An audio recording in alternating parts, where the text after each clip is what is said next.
Thing ഇവിടുത്തെ free education അത് മിക്ക കൺട്രീസും പ്രൊവൈഡ് ചെയ്യാത്തൊരു കാര്യമാണ്. പിന്നെ ഒരു ജർമ്മനി ഒരു ഷെങ്കൻ കൺട്രിയാണ്. അപ്പോൾ നമുക്ക് ട്രാവലിംഗ് ഇഷ്ടമുള്ളവർക്കൊക്കെ ഒരുപാട് കൺട്രീസൊക്കെ എക്സ്പ്ലോർ ചെയ്യാൻ ഒരു നല്ല ഓപ്ഷനാണ് ജർമ്മനി. നമ്മൾ ബാക്കി പല ഏജൻസികളിലും ചെന്ന സമയത്ത് പബ്ലിക് യൂണിവേഴ്സിറ്റീസിലേക്ക് അവരധികം സ്റ്റുഡൻസിനെ എടുക്കുന്നില്ല എന്നുള്ളൊരു പ്രോബ്ലം ഞങ്ങൾ ഫേസ് ചെയ്തിരുന്നു. അപ്പോഴാണ് ഞങ്ങൾ കരിയർ വൈസിനെ കോൺടാക്ട് ചെയ്തത്. കരിയർ വൈസിലൂടെ ഈ സമ്മർ ഇൻടേക്കിലേക്ക് ജർമ്മനിയിലെ പബ്ലിക് യൂണിവേഴ്സിറ്റിയിലെത്തിയ ഒരു സ്റ്റുഡൻറ്റിനെ നമുക്ക് പരിചയപ്പെടാം. ഹലോ, എൻ്റെ പേര് ലക്ഷ്മി. ഞാൻ വയനാട്ടിൽ നിന്നാണ് വരുന്നത്. ഞാനിവിടെ യൂണിവേഴ്സിറ്റി ഓഫ് ലൈപ്സിഷിൽ സ്ട്രക്ചറൽ കെമിസ്ട്രി ആൻഡ് സ്പെക്ട്രോസ്കോപ്പി എന്ന് പറഞ്ഞ മാസ്റ്റേഴ്സ് കോഴ്സ് ചെയ്യാനാണ് വന്നിരിക്കുന്നത്. എന്തുകൊണ്ടാണ് ജർമ്മനി ചൂസ് ചെയ്തത്? ബാക്കിയുള്ള രാജ്യങ്ങളിൽ നിന്നും ജർമ്മനിയുടെ സ്പെഷ്യാലിറ്റി എന്താണ്? ഒരുപാട് റീസൺസ് ഉണ്ട്.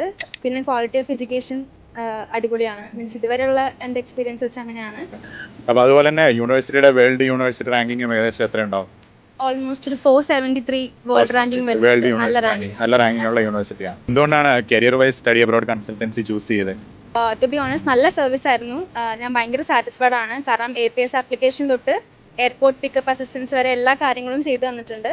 അതും എല്ലാം നല്ല രീതിക്ക് തന്നെ ചെയ്തിട്ടുണ്ടായിരുന്നു.